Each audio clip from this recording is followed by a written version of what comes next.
New ways to communicate with media to me means the soon-to-be iPhone 5, the slimmest LCD TV, a new Netflix, and an updated Facebook.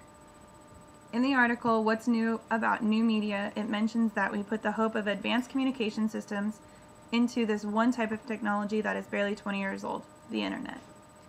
This came as a shocking fact to me because I'm only 20 and actually can't remember doing a single project without Googling something for research or writing a full essay out by hand.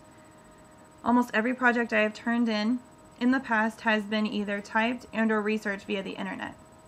We were taught how to use computers to find books in the library at school. We had typing classes and video announcements. It's crazy to me thinking of how my parents got through ASU without a laptop or iPhone to show them directions or keep them updated on their schedules.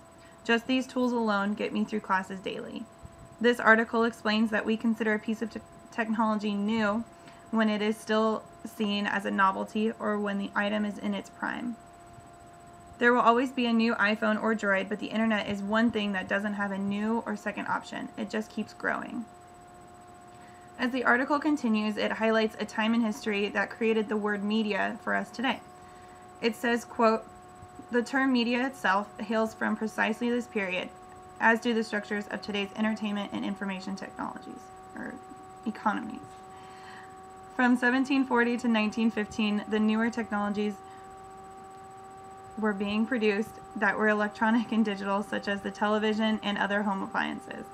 I found it interesting that they mentioned a subconscious fact that society allows certain types of media to survive based on what we understand of it and why they matter. I think the statement alone separates the world a little bit. My parents' generation isn't on Facebook, and hardly any of them have iPhones because they choose to not understand them, making them seem like foreign objects in a way.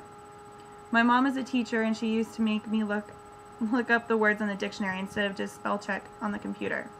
Using a dictionary was my type of foreign technology.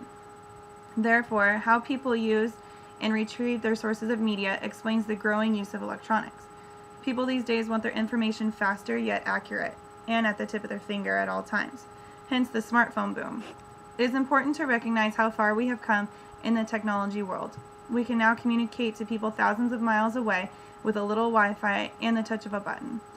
It is incredible what we have all achieved already, and it's all thanks to the now old media that used to have novelty prestige in the world. We can only create something new from information we have already found. This statement is very insightful. From the article, it says, the first printed books looked like manuscripts. Radios played phonograph records, and the web has pages. We clearly understand that in order to get people to use new technology, they should be able to use tools that they already know. Obviously, it starts from the beginning of being able to read words, turn pages in a book, know how to search for something in a large database, whether it is digitally in place or just a library. Society will learn to grow with new technology as long as it has old steps embedded into it that make it easier to follow.